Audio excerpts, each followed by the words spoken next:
Hi there, Physics 20 group. I just want to talk about this last chapter that's found in Unit A, and it's about two-dimensional. So let's just share our screen and understand it. So first things first, you're going to be realizing that there's two outcomes that we have to tackle in here that are knowledge-based. Explain quantitatively two-dimensional motion in a horizontal and vertical plane using vector components. So we're going to look at still vector components, but now we're going to deal with all the x and all the y components and add them up and make a right angle triangle and then solve the resultant from that. There's going to be more detail, of course, that later on in the topic. And then we're going to deeply look into projectile motion problems. And that's one of the biggest things that we're going to be tackling here. So first things first, of course, your textbook's going to be found here. Your web lesson, please tackle that first. And then you have your extra resources. That's there to help you understand any concepts that you're still stuck on. You have a virtual lab. That's shooting the monkey. There's a monkey on a tree, and you have to just tackle him with the whole fact of shooting things at it. Then there's your assignment. Once you're done all of that, to move on into the next part of the course, you will have to do the feedback. And there's also Unit 8 concept map self-assessment / create your own questions. There's more of that when you get to that topic.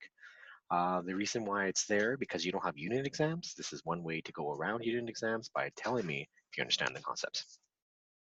So let's quickly look at what we know so far about prior knowledge of this topic.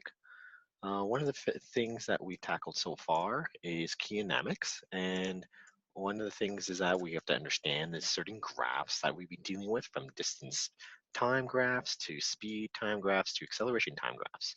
All of those are related in some sense.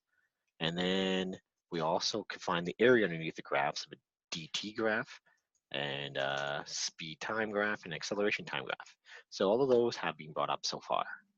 Another thing that we should be keeping in mind is this whole fact of, well, this chart. There's a chart like this in your web lesson, which I would encourage you to get familiar with, because anytime you're dealing with kinematic equations, you could go back to this, and if there's one missing that you are looking for, you would be using this to tick off the box to understand which topic you want to be working on. Another thing is solving 2D problems. As I said earlier, X components and Y components. Work the problem as two one-dimensional problems. So all the X ones are basically one dimension, all the Y's all one dimension, and then add them up, put them all both together to make tip to tail to make that resultant triangle. I'll get you to do some problems right now for prior knowledge. Hopefully you get a better understanding of this topic that we're going to be tackling with. Get you to do that now. Welcome back. So the next thing I wanted to bring up is all the times you see projectile motion, especially in sports. You see this a lot. You're not even realizing it, but you're naturally doing this on a normal basis. And this is happening from soccer to American football to even stunt drivers driving those bikes. And even this little activity here, which you're going to be doing in the web lesson, where you're going to be shooting a car out and seeing if you're going to hit the target or not by controlling the angle, controlling some friction negligence, or added friction to it. Even baseball players have this feature. Basketball players, even skateboard um, stunters, I should say, are also doing this. Then the last bit is the whole fact of, my apologies here, I'll just go back to my lesson here, and dealing with natural phenomena. So from the volcano eruptions, they're right here, from the Hawaiian, basically these are considered in Hawaii, where you have a lot of explosions coming out, and they see that there is a projectile motion that happens in there, to even the fact of thermal geyser that's happening here in certain parts of the world.